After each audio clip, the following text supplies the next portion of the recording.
Welcome back. Well, I'm so glad we had that discussion on sports because I needed to be re-energized and revitalized, and that one really, really did well for me. Okay, so I have a little energy to be looking at Nigerian issues this morning. It's time for us to look at the newspapers, and I'll be starting with the Punch newspaper. The above the nameplate: How EFCC tracked ex-minister Maman to Kaduna. I'm sure you know by now that he's He's been been picked arrested. up. Yes, so, you know. Okay, Danjuma saved Gowon's Abuja land from El Rufai. This is coming from Kuka. Do you have anything to say about that? No, Is there anything to say? no. Okay. It's a family business. Okay, so Turaki-led PDP clears Jonathan for 2027 race. I'm not going to ask you if you have anything to say about this. I know you want to say something. All right, let's. You don't want to say you don't want to say anything really about it, about No, Jonathan running. I think for political observers, you could read the plots. All of a sudden, Jonathan is now Yeah, the people at the are asking. front burner. No, first of all, they're People begging are him now begging him to to come come. back. The same people that didn't vote for him in 2015 are the same people that have been asking him that what did he leave behind in the Aso Rock he wants to go and pick. Are the same people that have challenged the fact that he can't be sworn in 3 times based on the Electoral Act. All of a sudden, because certain candidates move to certain parties, He's the and because Messiah. certain political parties have zoned their ticket to certain zones, all of a sudden Jonathan is back. And you know, there's something they said: you learn to leave when the ovation was He's loudest. loudest, He yeah. left when the ovation was loudest. An Actually. elder statesman, respected and honored for making that call to now late President Muhammadu Buhari, when he had all of the chance, state apparatus to change the status quo and make sure that maybe there were delays in announcement and all of that. But I mean, and he's been getting world review, he's been getting awards, he's been acting like a diplomat, advancing in diplomatic roles for different organizations to, mediate and do peacekeepings in so many other countries. Yeah. But whoever advised Jonathan to get dragged back into the politics of this country does not mean well for him. We talked about it last week that, Baba, you have lived well. You have served, whether well or not. Mama Peace had come out to say that she does not want to go back to Aso Rock. Peace or patience? Mama Patience, yeah, she's Mama Peace now, but President Jonathan, that she's looking healthier than she was when she was the first lady, that she's looking younger. And then I'm trying to understand how former President Goodluck Jonathan allowed himself to get dragged into this. The politicization of same is disturbing. And if he goes into the ballot, if he loses the election, that would drag down every single credibility that he has built over the years. And to call into question his political grassroots, does he really understand how Nigerian politics work? And what is he stepping into? When he was president, when he lost the election, the PDP had over 27 governors. Now the PDP does not have a single governor. Where does he want to start from? Well, you already said, part of it, when you leave when the vision, he did well. He's a well-respected elder statesman as we speak. And someone said they don't know what he forgot in Aso Rock that he wants to go and pick up. But you see, the thing is that it's not about who is convincing him to come back. You said two things. You said, people have been speaking to him to come back, and we know that, yes, that has been in the public light, public space. But also you said that his wife said she doesn't want to come back. So, you're looking at both. You want to conclude that Jonathan has come back on his own. It's not the pressure that he's been getting. Yes, it's really it's his decision. I'm not because sure. I think it's his decision. That's why I said the politicization of this move would be questioned eventually. But you see, listen, okay, if there's one person that should be closest to one's heart, it's his wife. And you know how it is. Family is different from friends, really, at the end of the day.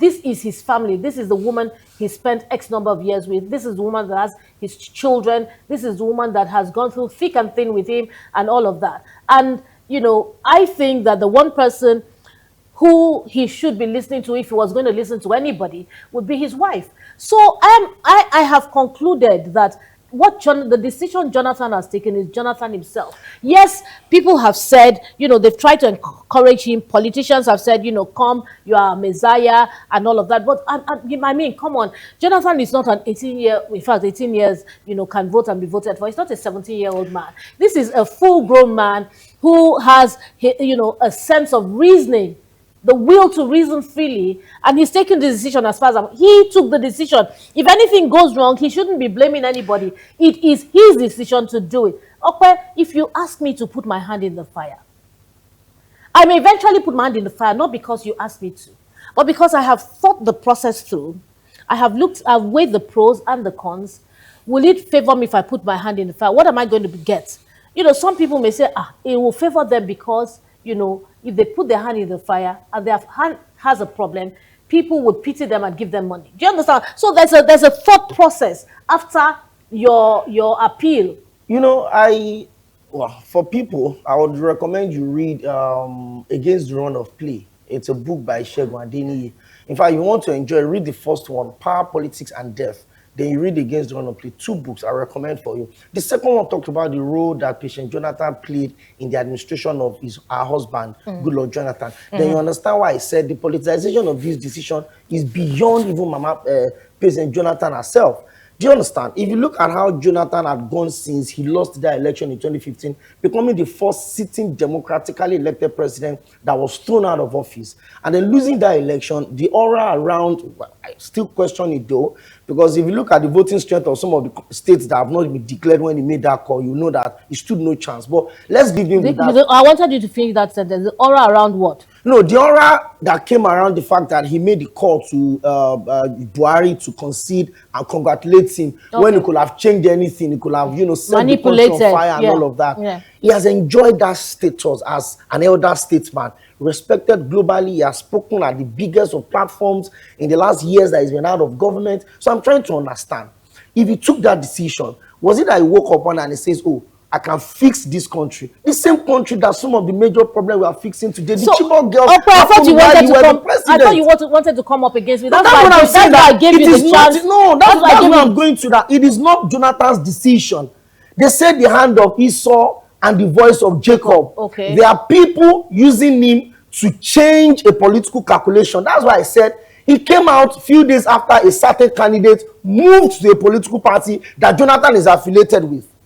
Jonathan is a member of the PDP, but the national leader of the NDC, Senator Sarah K. Dixon, is Jonathan's political son. They are from the same state of Bayelsa. So why is it that 2 days after Peter Obi left the ADC for NDC, 3 days after, that was when they went to visit Jonathan in his office in Abuja, and then he said he was going to consult. Who did he consult? What structure would Jonathan be running this election on? No, it wasn't. Does not have any structure. It wasn't 3 days after that he said he was going to consult. Since the youths had approached Jonathan. No, the youth came to him Tuesday. Yeah. Peter Obi went to NDC on Sunday along Rabi Musa Kwakwaso. 3 days after, the youth all of a sudden went to send Jonathan to come and contest, and he promised them that he was going to consult. Tuesday after that, Peter Obi went to the NDC. Was it Tuesday this week or Tuesday last week? No, the Tuesday of that 2 weeks ago. Okay. That's when he came out to say that he was going to consult the people. And after consultation, all of a sudden, we heard that he has picked up the nomination form on the platform of the PDP. He has not associated with the PDP for the past 3 years.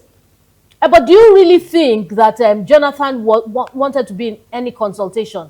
Listen, from the minute that opportunity had opened, that means, for me, in my opinion, I think Jonathan had been nursing that ambition and just looking. No, the call was politicized. That's where I'm going. And I listen to you and I hear you. And I refuse to accept. And I know that people are pushing Jonathan, but I refuse to accept that Jonathan has accepted because they are pushing him. I want to believe that Jonathan is an adult and he has the ability to reason on his own without whatever pressure. Listen, Jonathan should have weighed he is the one who has enjoyed bliss all this while. He is the one who has enjoyed respect all this while. He is the one who has enjoyed, the praises that people have been singing of him and the decision that he took for Nigeria and for himself and his family. Mm-hmm. He is the one who has felt it. They say he who feels it knows it. You didn't feel it for him. I didn't feel it for him. Whatever we felt was on the periphery. Do you understand? We could only say what we could see, not what we could feel. And even at that, we were kind of happy for him that he's been made an elder statesman by his decisions.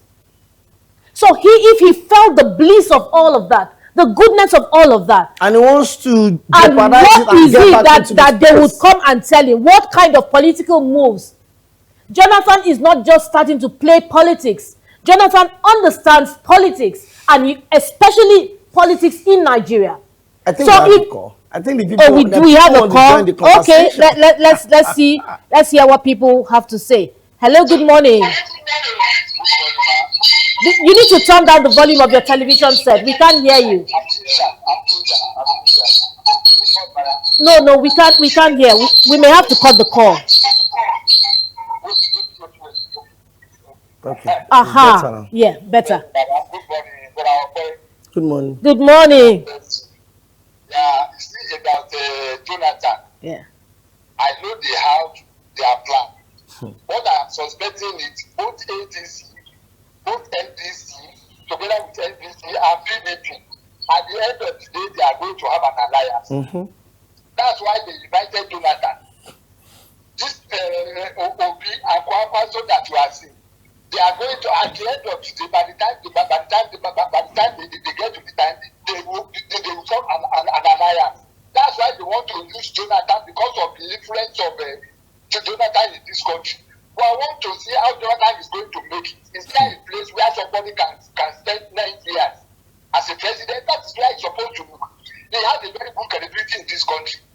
A pastor invited him, a pastor talked to him recently in the church that don't spoil your credibility.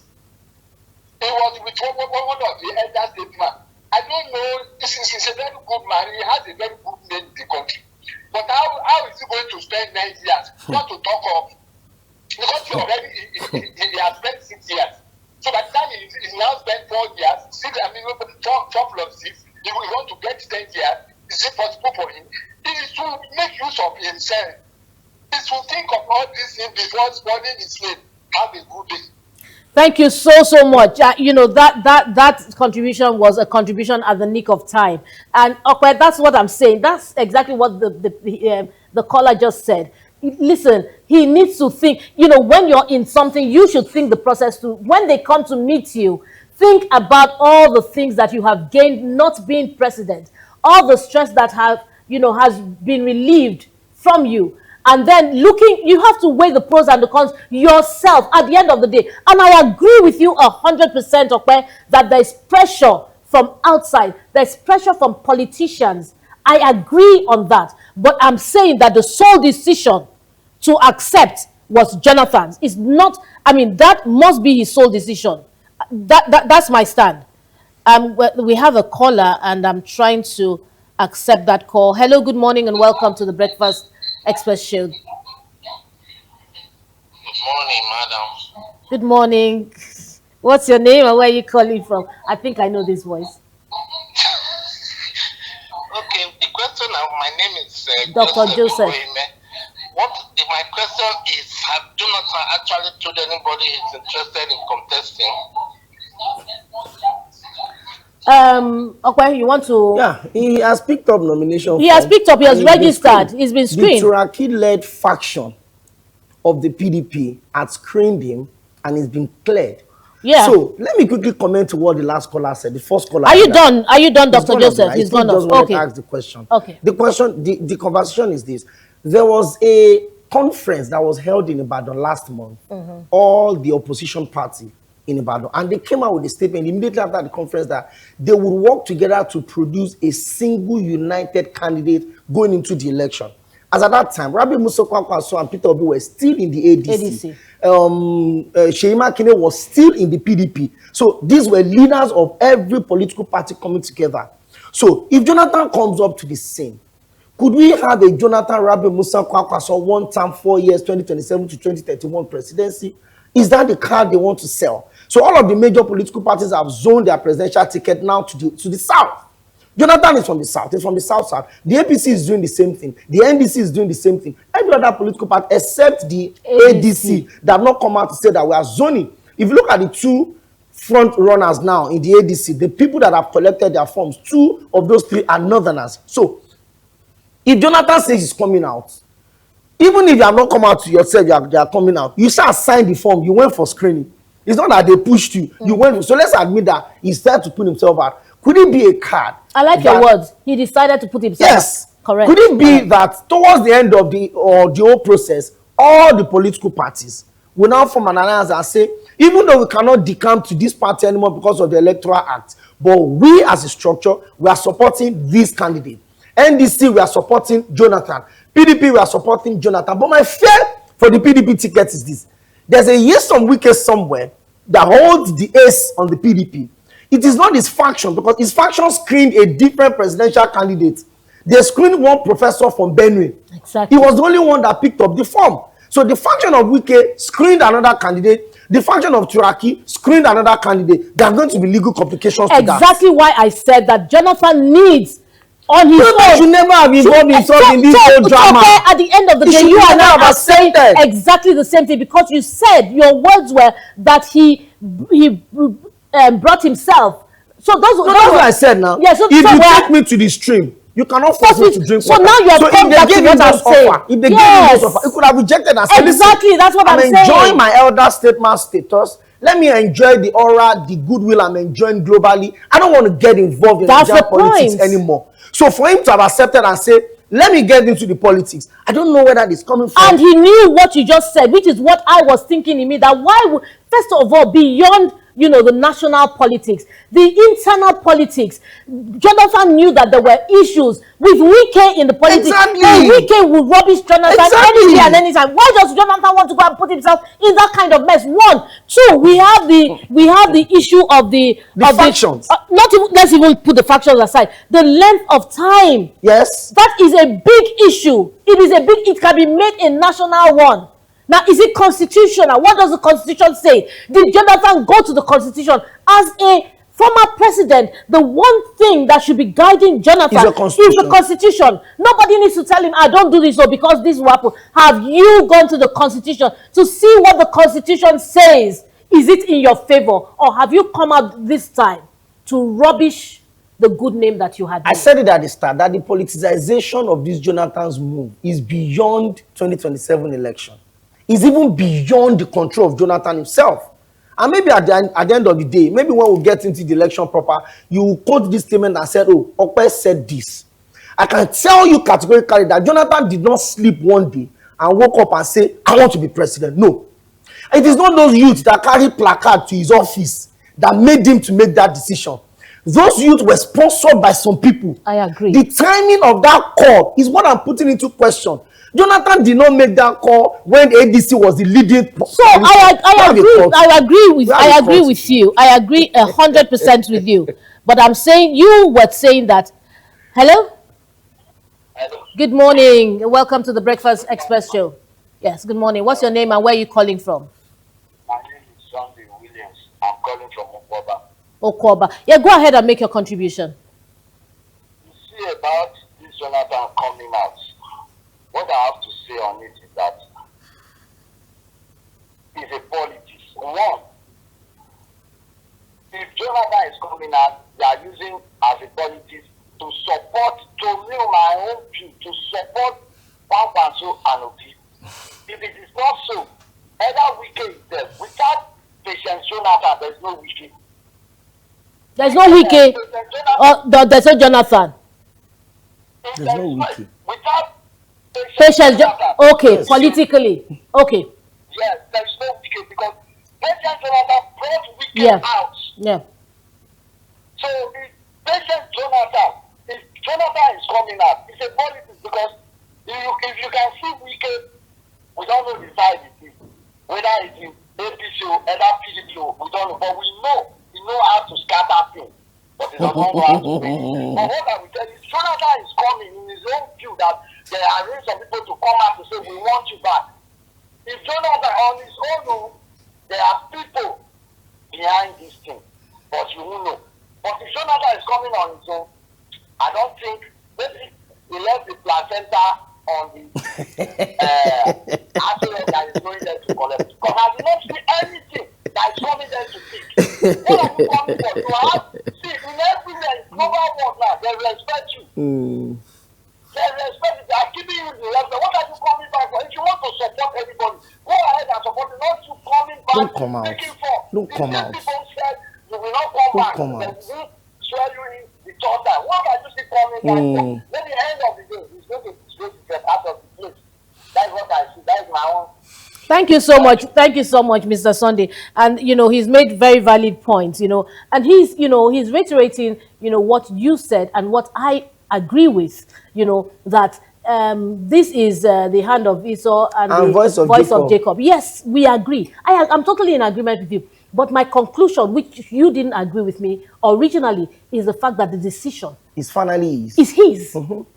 And I'm glad. No, you first said no. So now that we're saying exactly the same thing, so we can go on. Let's go on. That was why I said I didn't want to comment on that. I knew the story was going to blow up the headlines this morning. All right, so okay, so still on the Punch newspaper, troops tracking Oyo kidnappers. That's the troops are tracking. The troops are tracking the Oyo kidnappers. How many days after? Guess what? I really don't want to talk about this, even if I will, not now. Okay. And I understand where that is coming from. I listened to the governor of Oyo State on Sunday, and let me be sincere with you. Governor Seyi Makinde is a man that I respect so much, even though I still feel his political profile is still shallow. Forget the fact that he's been a governor. I've been to Oyo State during the period of his reign many times, and I can tell you that there's an impact of governance in that state. But you know what statement he made? Last year, July, Oyo State took delivery of 2 surveillance aircraft at the cost of 7.7 billion.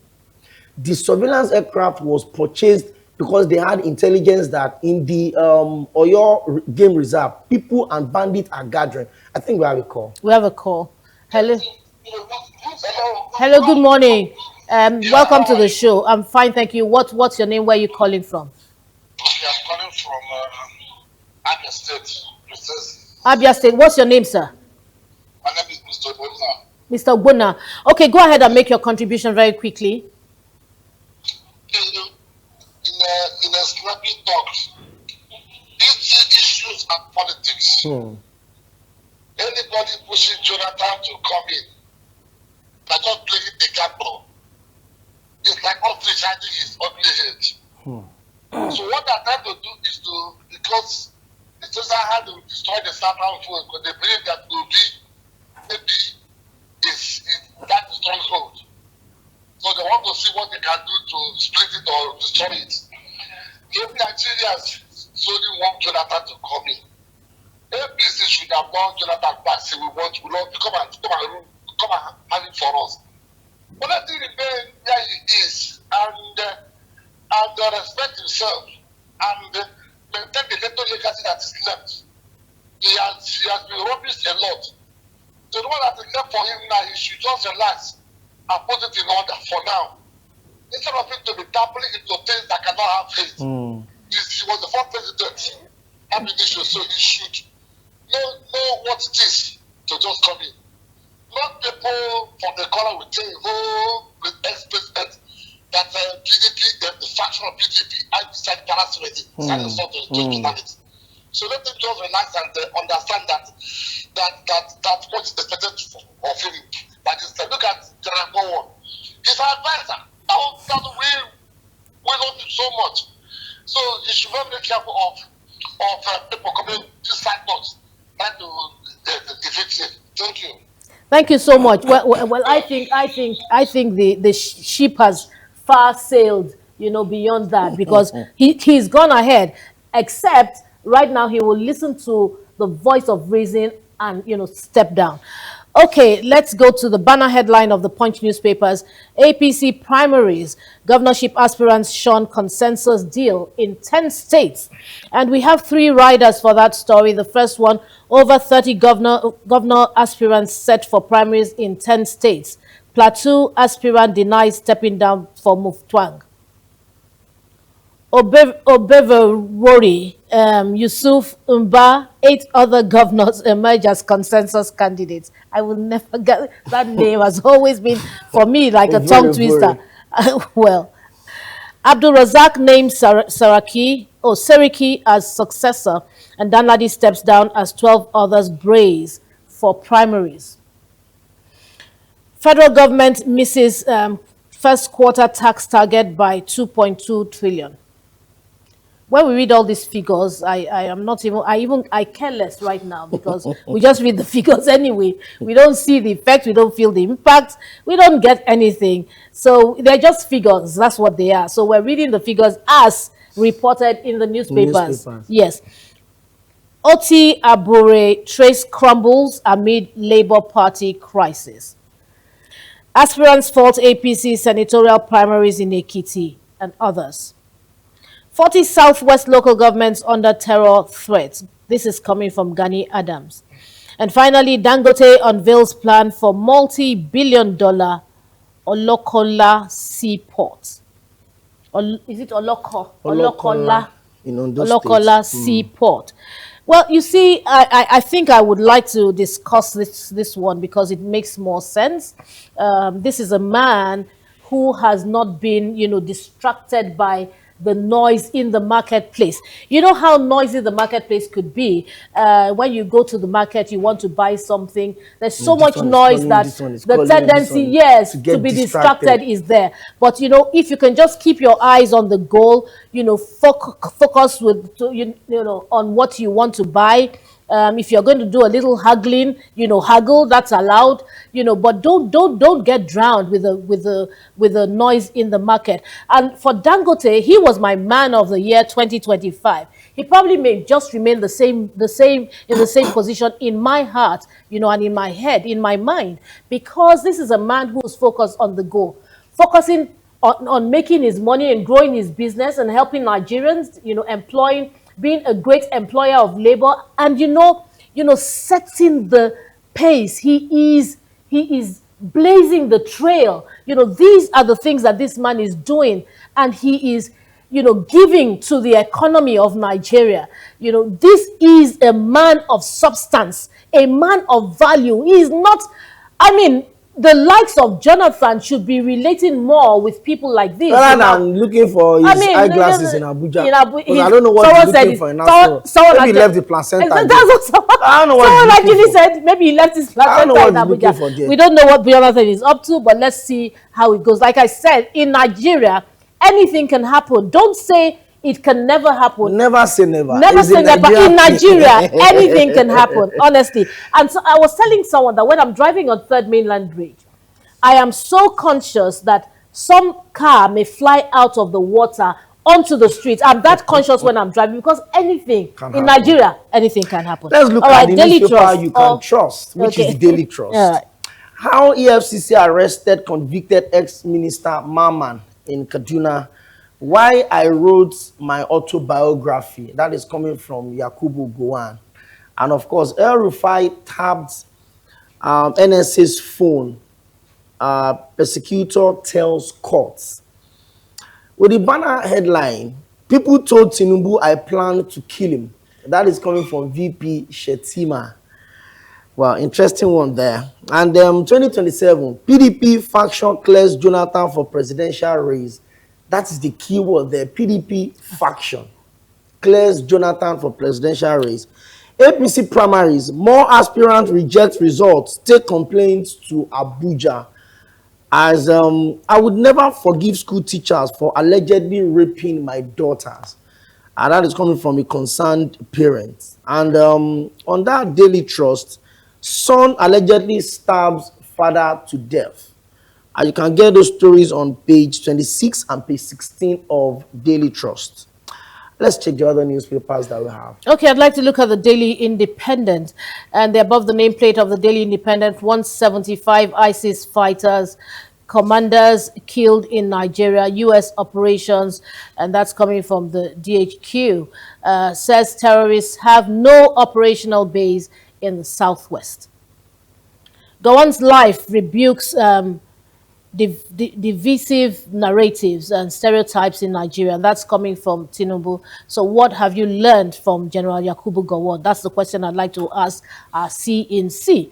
Okay, Nigeria bleeding under government of post-tragedy press statements, and this is coming from Atiku. I really like to disregard a lot that Atiku says because I like to ask myself, if he was in Tinubu's position, what would he do better?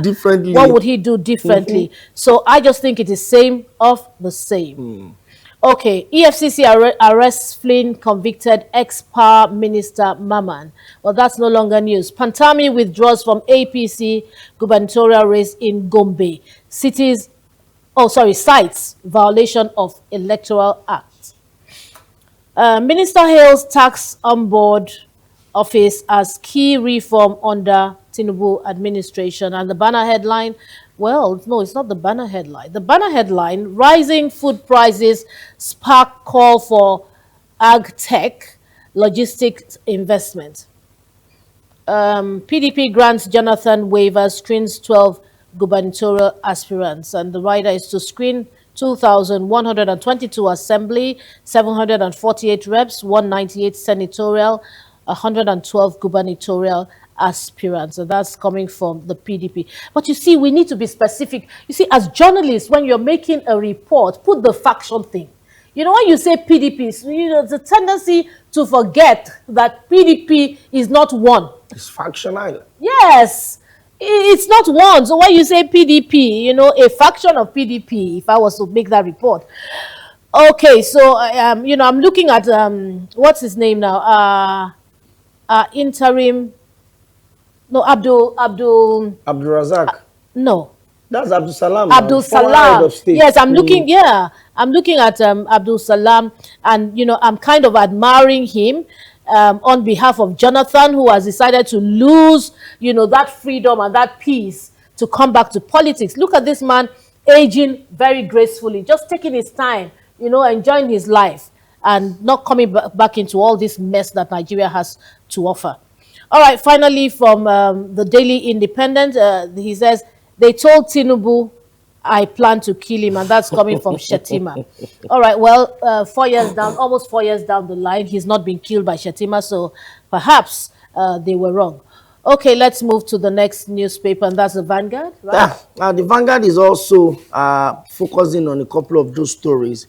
Oyo school abduction, 2-year-old toddler amongst the 46 victims. So we have the names of all the victims now. It's been finally released almost a week after they were abducted. So we have the names of the teachers, 7 of them, and 38 pupils and students with their ages. We have 4-year-old, we have 2-year-old, we have 8, 7 we have years, 11, we have 13, we have a lot of 4-year-olds actually. There are 3-year-olds, so and 7-year-olds, 5-year-olds. Imagine what a 4-year-old will be going through right now. Imagine what the 2-year-old will be going through right. I saw one of the teachers, and then she was backing a baby. I'm sure it's one of those, you know, little kids, and it's okay. Let's maintain some sanity in this conversation, because if we choose to open it up, I think we should open it up right now. Just end up here today. I think we should open it up. I think we should open it up. I think we should open it up because Nigeria has failed us. And it's such a shame that some of us still remain in a country that has no shame, that has lost its values, that has lost its leadership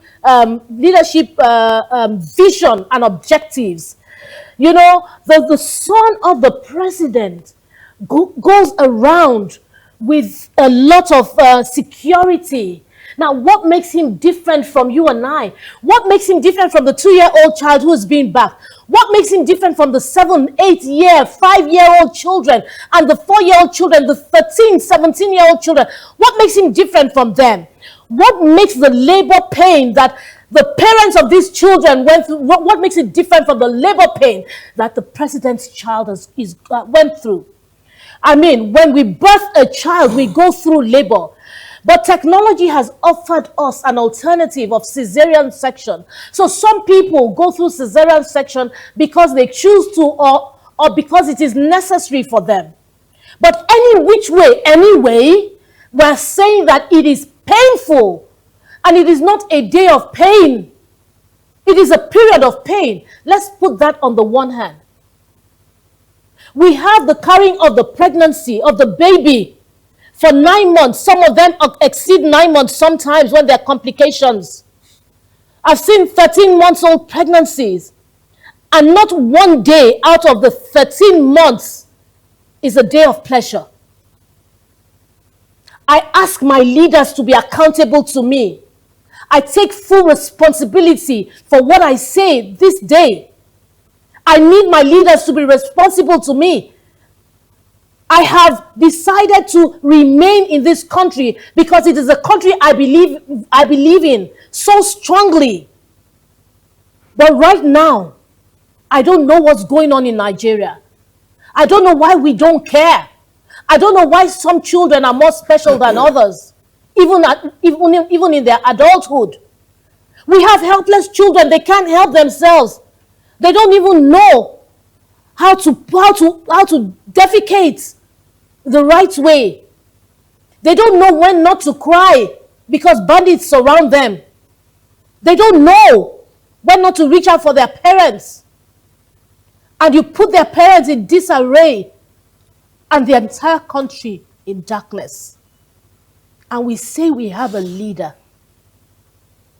I am devastated. I am disgusted.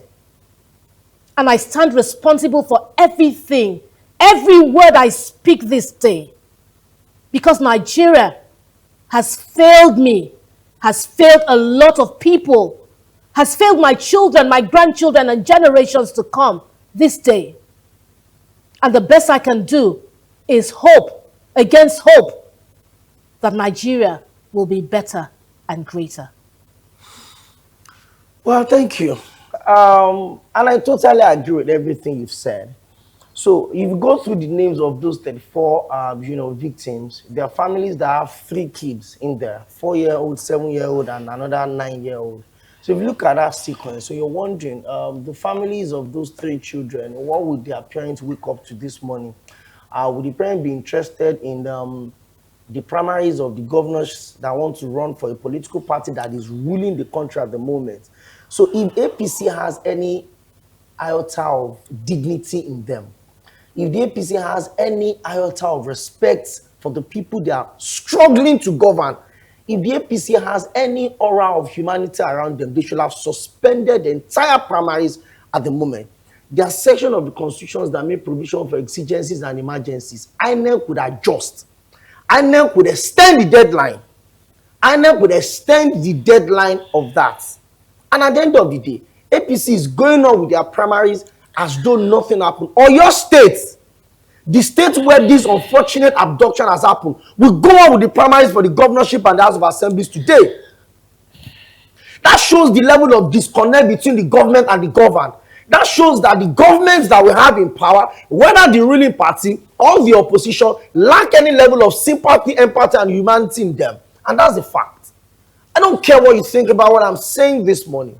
But the fact that a 2-year-old is in the kidnappers' den this morning, and people are running primaries or political parties in this country, you are struggling to govern the same people you could not protect. That is not governance. That is failure.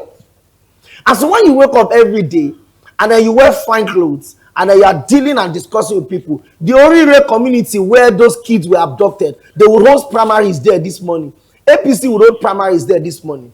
So when you look at how we administer governance in this country, vis-a-vis the other countries of the world, then you start asking yourself, what kind of democracy do we practice? Do we really understand what democracy is? If you look at the simplest definition of democracy, it says it's the government of the people, for the people, and by the people. There's a reason why the people was mentioned 3 times in that statement. But when those same people are at the mercy of criminals, at the mercy of non-state actors, and then the state actors are going on as though nothing has happened, and then you expect us to think that the APC is a blessing to this country. I asked the question on my show yesterday, that the government that we have in this country, are they truly solution providers, or they are the main problems we have? The Nigerian government is the problem of Nigerians. So when you have all of the backing of the constitution, you have access to our commonwealth, your principal responsibility is to see to the safety. There's a reason why the constitution makes safety the priority. You can build the finest hospitals, you can build the finest public infrastructures, but if the people don't feel safe, you have failed as a government. President Bola Ahmed Tinubu, for allowing the APC primaries to continue with these abducted kids, is a disservice to everything you have built as a Democrat in this country. It has stained the history and the legacy that you have protected since the days of the military. Your support for advocacy and democracy in this country, your time as a senator in the Third Republic, your time as a governor in Lagos State, your time as a national leader of the opposition, your time as the leader of the ruling party, and your time as the president of Nigeria, everything has been stained with this unfortunate action. The APC primaries will have been suspended if you had a country that has leaders with empathy and not rulers. The fact that we allow these primaries to go on and those kids are suffering. The fact that we allow these primaries to go and a teacher was beheaded. A teacher was beheaded. Looking for slaughtered like a ram. Is a signal to the fact that we don't just have lack of leaders, we have rulers that don't have empathy. So when everybody you are ruling have been killed, when the entire family are living with trauma for the rest of their lives, the kids of that man that was beheaded, I was told that they are writing exams. So they've not told them that their father had been beheaded. So the families released a statement yesterday and begged the public to stop sharing the video of that man. And the president tells us that he reads the newspaper every day. So I'm sure he has seen the list of these 7 teachers and 34 pupils. And he's seen a 2-year-old there. And the president is saying, continue with the primaries. Nothing is going to happen. It's a shame. An absolute shame. President Bola Ahmed Tinubu is someone I respect so much. And I'll say it anywhere. He's a nationalist in this country. But everything you've built politically will go into ruins if you cannot protect the same people that gave you the opportunity to be a leader. I'm disappointed. The fact that these primaries continue, we are politicizing when the lives of innocent Nigerians are at risk. Whether you're an adult, you're a 2-year-old, you're a pregnant woman, whatever it is, every single Nigerian should be safe, which is the priority of the government. Did you see the teacher, the headmistress or the principal appealing and begging, like she was begging for I mean, she was begging the federal government, she was begging the state government, she was begging Christian organizations. Now this is where to come and rescue them, to come and help in their own country, to send money, you know, so that they could be rescued. They're begging the Christian. We have the pastors who will tell you to jump, you know, and give an arm and a leg. So you know, and where the government fails, the religious bodies should be able to take over. No, the religious bodies should be able to take over. I think they should be able to at least ease the tension and ease the pain. Help, at least. Do, you know, be seen to be doing something. But you have this woman begging and saying, help us. Now one of them has been slaughtered like a ram in front of the others. Tell me, what state of mind? Will these people ever be sane anymore? Will they, even when they're released, will they ever be sane? But you know what? I keep saying on this program that what goes around will come around someday. But the when and how is what we don't know. But peradventure, we can sit down as leaders and say, we swore an oath to secure the lives and property of these people that we govern, that we lead. Our leadership is a servant leadership condition. That's what it is. You're supposed to be serving and at the same time leading. But nobody remembers that service part. All we know is that we're leaders, so we can take decisions, we can put our hands in the coffers, we can use the funds anyhow, we can tax the people the way we want to, we can do just anything we want to. But guess what? When people are totally helpless and when their backs are up against the wall, like mine is at the moment, when people feel so unsafe, when people feel so depressed, like I feel, when people feel so dejected, like the wife of the man who has been slaughtered, the parents of the children that have been taken into captivity, the families of those who are begging and saying, please help us. When when their backs are up against the wall, I'm sure that we know that there's only one way to go. The backs of these people will not go through the wall. We say we want good governance. We're asking you for that change that you promised us. We didn't ask you to come and promise us a change. You said you were bringing a change. You said it was a renewed hope agenda. And people embraced this. Those who embraced it because they believed in the things that you had done when you were the governor of Lagos State. They believed that you would use that, a larger version of that to run Nigeria. The man who could strategize, who came up with all kinds of good strategies for Lagos State, would do even better at the national level. But what do we see on a daily basis? we see somebody who right now doesn't seem to care. Somebody who at one time was a voice, the lone voice crying out in the wilderness and saying, look at us, you need to care for us. Don't dehumanize the people of Nigeria. That was the same voice that was crying.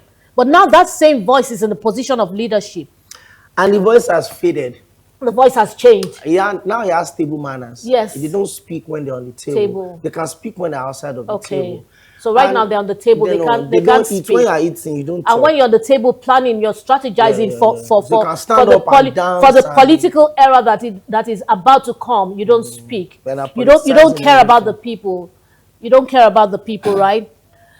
Okay, it's just a matter of time. Let's see how it goes. These same people would come are supposed to come in the sun, in the rain to come and vote.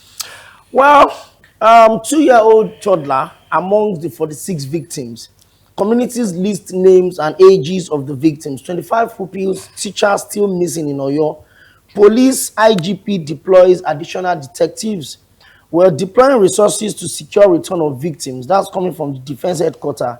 It is a national disgrace. That is coming from the Pentecostal Fellowship of Nigeria, PFN. Article to Tinubu, you can't govern by obituary statements. Nigeria losing its humanity. That's coming from Peter Obi. OPC to federal governments and governors, equip us to confront perpetrators. Federal government suspend planned closure of the Eco Bridge. That is on page 38 of Vanguard newspaper. Well, I kind of agree that, all of us should be equipped. All of us should be given licenses to own our own arms. Yeah, I'm serious. We don't want to do that. Not because if it gets to that point, maybe that would be the... We don't want to do because that. Because nobody's looking out for anybody. That would be an absolute invitation to anarchy. I know, but I mean, what I understand. Where are we now? In what space are we? The situation is really like this, people are left with no option than they're talking about anarchy. What is this? Really? I mean, well, what is this really? I'm sure a lot of people will agree with that assertion, though. But come on. Well, 33 billion naira fraud. EFCC arrests convicted minister Maman. They told Tinubu, I plan to kill him to become president after the inauguration. That is coming from VP Shetima. And APC primaries. 70 National Assembly members lose return tickets. And that is the much that the Vanguard is offering this morning. Okay, now I'd like to ask you, what is it that these kidnappers are asking for exactly? Do you know yet? No, they've not reached out. They're also saying that I think it's a kind of a complicated situation, kind of, because now they have human shields, and it's going to be making it difficult to have aerial bombardment of them, even if they sight them. The 2-year-olds that they have in their possession, the 4-year-olds. So they will continue to use those people, not exactly as a negotiation tool, but as a human shield.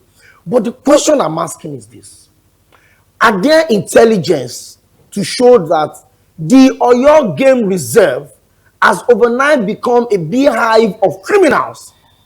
And that is expected because of the proximity of Oyo to Kwara. Kwara in the last 1 year have been more problematic than Yobe State, more problematic than Adamawa State, even more problematic than Borno State. A certain community in Kwara State was almost wiped out by religious extremists, over 200 of them. Till today, nobody has been arrested, nobody has been brought to book.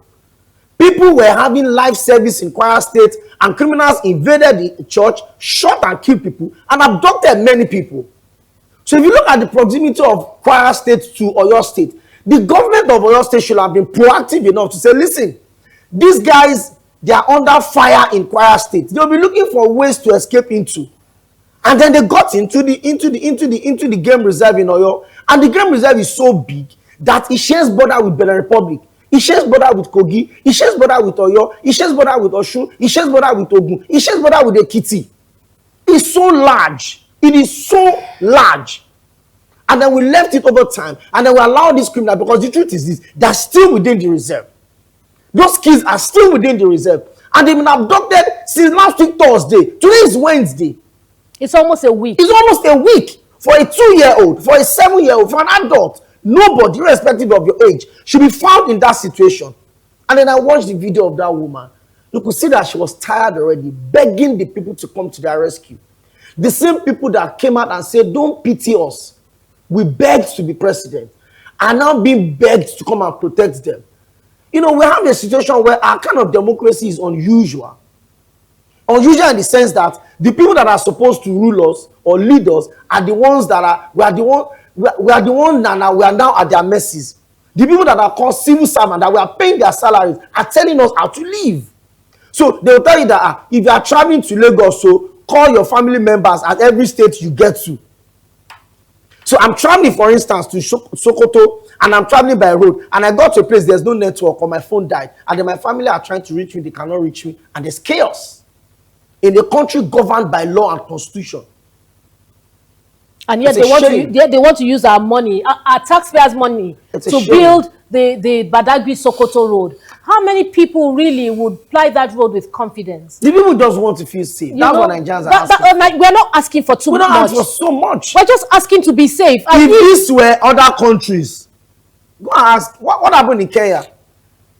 They wanted the government to release, to drop some of the taxes, and then the country was thrown into chaos. People died. Ministers had to resign. Cabinet members had to resign. The president had to withdraw that unfortunate tax policy. But look at what Nigerians are going through every single day.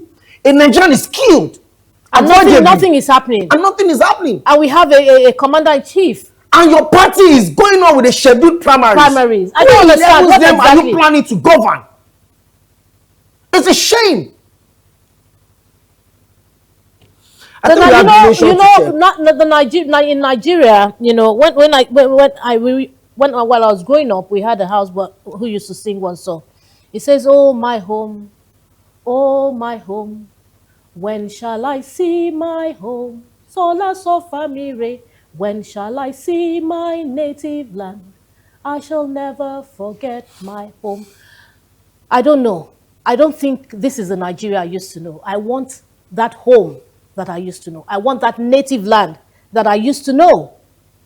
I don't see it anymore. There are no signs. The shadows are really dim. The lights are dim. We can't even see shadows anymore. We don't know the Nigeria that we're living in now. But this is a call to Nigerians to wake up. We have elections coming. When you sit at home and drink your coffee, when you stay under your duvet, you have to accept whatever it is they present to you. It's time to change what you don't like. It's time to have the Nigeria, the home that I used to know. It's time. And on that note, I think we will be rounding up the newspaper review. We can't take all the papers anymore. We have 2 discussions on the Breakfast Express show. So at this point, we'll take a break. And when we return, we'll look at our discussions. So at that point, the lines will be officially thrown open so you can call and make, your contributions to whatever it is that we're discussing. Please stay tuned. Don't go anywhere. It's still the Breakfast Express show on MITV+.